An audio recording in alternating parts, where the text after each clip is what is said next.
할렐루야. 예수님의 이름으로 사랑하고 축복합니다.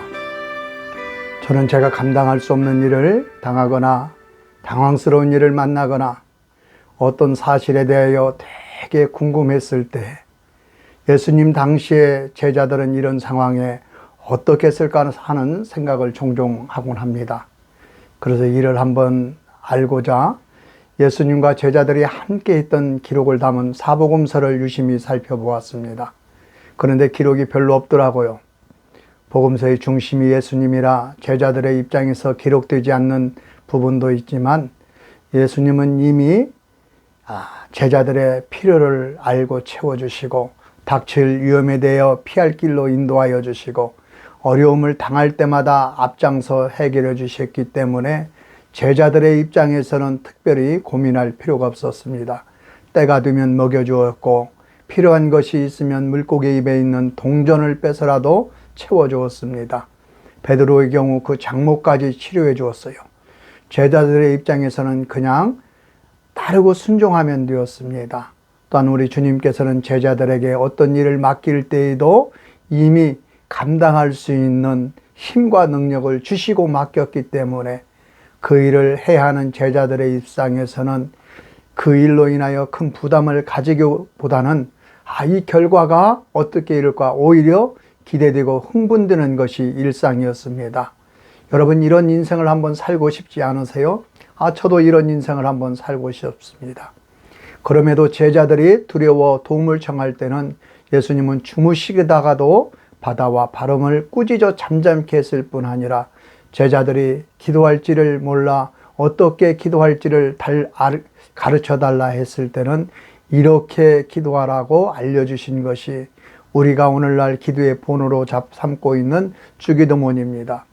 마태복음 13장에는 예수님이 자꾸 비유로 말씀하시자 제자들이 그 이유를 물었을 때 아주 상세히 설명해 주면서 51절에 모든 것을 깨달았느냐 확인하면서 제자들이 그러하오이다 라고 답합니다. 제자들은 믿고 순종하면 면서 궁금하면 또 묻고 필요하면 구하고 염려되면 자신의 심정을 그냥 우리 주님께 토로하면 되었습니다. 제가 본 입장에서 아쉬운 것이 있다면 예수님께서 제자들의 짝을 찾아줬다 소개팅을 시켜줬다는 기록이 없습니다.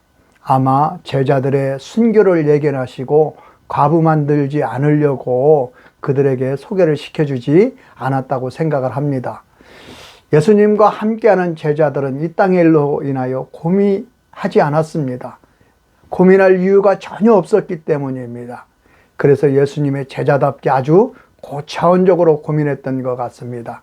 장차 도래할 하나님의 나라에서 누가 영의정을 할 것인가 자의정을 할 것인가 고민하며 실력으로는 결판이 날 것 같지 않으니 어머니의 치맛바람까지 대동했습니다. 아마 예수님께서 그만해라 하지 않았다면 12 제자들이 아마 코피나도록 싸우지 않을까 싶습니다. 즉 제자들의 수준이 우리와 별반 다르지 않다는 것이에요. 단지 제자들이 이 땅의 일로 고민하지 않은 이유는 이 땅에서 일은 함께 하시는 예수님께서 모든 것을 책임져 주시고 해결해 주셨기 때문입니다. 그들의 성정과 수준은 우리와 똑같습니다. 다른 것은 저들에게는 이 땅에 모든 일을 책임져 주시는 분이 있다는 것이죠. 저들에게는 보호자가 있었고 인도자가 있었고 공급자가 있었습니다. 가르쳐주는 스승이 있었고 항상 돕는 헬퍼가 있었습니다. 누구입니까? 예수님이십니다. 성경은 이런 예수님을 보혜사라고 말씀하고 있습니다. 여러분에게도 이런 보호사가 있고 인도자가 있고 공급자가 있습니까? 가르쳐주는 분이 있습니까? 돕는 헬퍼가 있습니까? 있어야 합니다. 그래야만이 이기는 삶, 승리하는 삶을 살 수 있는 것이죠. 그런데 큰 문제가 발생했습니다. 요한복음에서는 예수님께서 죽은 나사로를 살리신 이후부터 대적들이 예수님을 죽이기로 작정하고 달려듭니다. 마태복음 16장에는 베드로가 주는 그리스도요 살아계신 하나님의 아들이십니다라는 신앙 고백 이후부터 예수님께서 인류를 위한 대속적 죽음에 대하여 계속해서 말씀하십니다. 제자들의 입장에서는 청천 벼락과 같은 소리였습니다. 지고지순한 예수님께서 이 낮고 천한 죄인의 죄를 위하여 십자가에 죽으시다니 그리할 수 없습니다. 절대 그리할 수 없습니다. 이렇게 주님을 생각하고 그 나라를 위하여 염려해야만이 제자들의 모습인데 아니에요. 지극히 개인적이고 현실적인 문제로 염려하며 근심합니다. 그럼 우리 이제 어떻게 되는 거야? 누가 우리를 지켜줘? 누가 우리를 먹여줘? 누가 우리를 인도해 줄 것인가? 제자들은 예수님의 부름을 쫓아 자신들의 생업을 버리고 유업을 포기하고 고기 잡던 그물을 던져버리고 배도 팔아버리고 평생 안정이 보장된 공직도 포기하고 뭔가 있을 거라 기대했는데 그 뭔가가 물거품이 된다니 근심이 밀물처럼 몰려오는 것입니다. 지금 예수님의 죽음과 전혀 상관이 없는 우리만이 예수님 걱정하고 주님의 나라 걱정하는 것입니다. 당시 예수님께서 많은 기적을 일으키고 많은 사람들로부터 메시아란 지지를 받으니 당시 이스라엘을 지배하고 있는 로마로부터 정치적 독립을 예수님께 기대하는 많은 사람들이 있었습니다. 가론 유다가 예수님을 배반한 배경에는 예수님이 정치적으로 이스라엘을 회복시켜 주리라 기대했는데 그게 아니라는 사실을 안 순간 그 밀려오는 상실감과 허탈감이 분노로 변하여 예수님을 배반한 것입니다. 아마 열심당원이었던 가룟 유다의 입장에서는 예수님이 먼저 자신을 배반했다고 생각했을 것입니다. 제자들의 이런 모습에 예수님은 얼마나 큰 배신감과 분노를 가졌을까? 여러분 한번 상상해 보셨습니까? 이미 시편 기자는 하나님은 우리의 형질을 아시고 성정도 아시고 연약함을 아신다고 앞서 베드로가 예수님을 부인할 것을 아시면서도 예수님은 베드로를 내치지 않았습니다.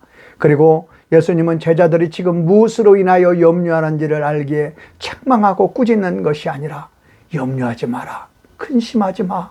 내가 너희를 고와 같이 버려둘 것 같느냐?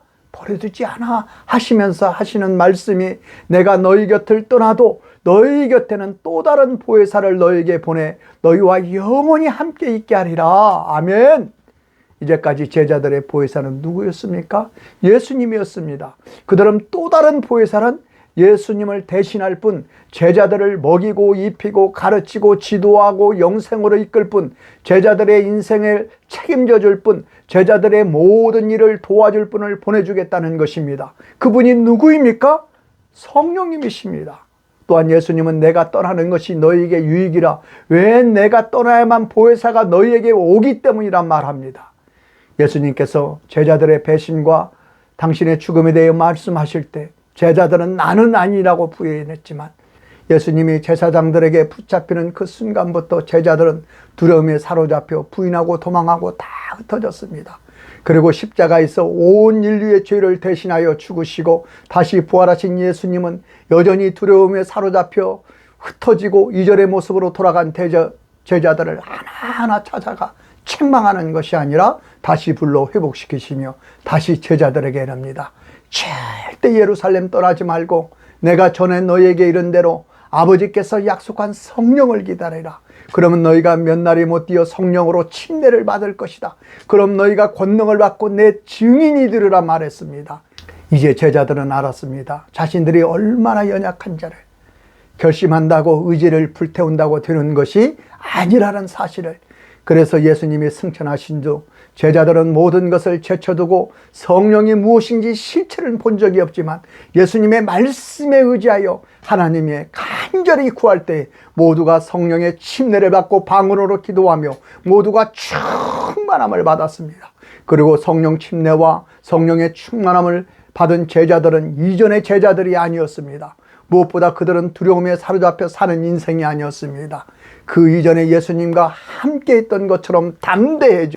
어떻게 이런 일이? 지금은 그들은 홀로 있는 것이 아닙니다. 예수님과 똑같은 보혜사가 그들 안에 함께하고 있기 때문입니다. 여전히 보호하시고 인도하여 주시고 공급하여 주시고 알게 하시고 생각나게 하시며 모든 것을 도와주고 있기 때문입니다. 그래서 사망의 음침한 골짜기 같은 감옥에서도 평안을 누릴 수 있었습니다. 그런 그들을 세상은 감당할 수 없었습니다. 그래서 그들은 그리스도인이라 풀릴 수 있었습니다. 여러분, 무엇으로 인하여 염려하며 근심하며 두려워합니까? 살맛을 잃어버렸습니까? 건강입니까? 돈입니까? 자녀입니까? 다른 사람들로 인하여 힘들어하는 것입니까? 여러분, 아닙니다. 성령으로 충만하지 않기 때문입니다. 여러분을 돕기로 작정한 보혜사와 상관없이 살기 때문에 그렇습니다. 보혜사이신 성령님을 중심에 모셔 성령으로 충만하면 능히 감당할 수 있으며 이길 수 있다고 성경은 말씀하고 있습니다. 사도 요한은 요한 1서에서 무릇 하나님께로부터 난 자마다 세상을 이기느니라, 세상을 이기는 승리는 이것이니 우리의 믿음이니라 말씀합니다. 성령의 세례와 충만은 선택사항이 아닙니다. 그 무엇보다도 우선해야 할 필수입니다. 그래야만이 하나님의 아들 예수께서 죽으면서까지 우리에게 약속하신 구원의 놀라운 은혜를 다 누릴 수 있는 것입니다. 그 은혜를 다 누릴 수 있도록 오늘 또 돕고 계신 또 다른 예수님이신 성령님을 인정하고 모셔드리고 환영하여 성령의 충만함을 받아 능히 세상을 이기는 복된 삶이 되시기를 예수님의 이름으로 축원드립니다. 우리 모두 성령님 인정합니다. 모셔드립니다. 환영합니다. 오시옵소서. 주여 3번 외치고 크게 외치며 기도합니다. 주여, 주여, 주여. 성령님 인정하고 모셔드리고 환영합니다. 충만히 마시고 충만히 마여 주셔서 아버지 하나님 오순절 마가이다라 땅에서 진실로 모든 자들이 성령의 충만함을 입고 아버지 하나님의 한나라의 방언을 말하며 모두가 아버지 하나님의 충만함을 얻고 그렇게 증인이 되었듯이 하나님 아버지 진실로 오늘도 성령님 인정하고 환영하고 모셔드리게 임하여 주시고 하나님 아버지 예수님께서 제자들을 하나님 아버지 진실로 먹이시고 입히시고 가르쳐주시고 하나님 보호하여 주시고 축복하여 주시듯이 우리에게도 동일한 믿음의 역사가 하나님 아버지 보혜사이신 성령님께서 하나님 아버지 일으켜 주시니 고맙고 감사하고 하나님 아버지 고맙고 감사하고 하나님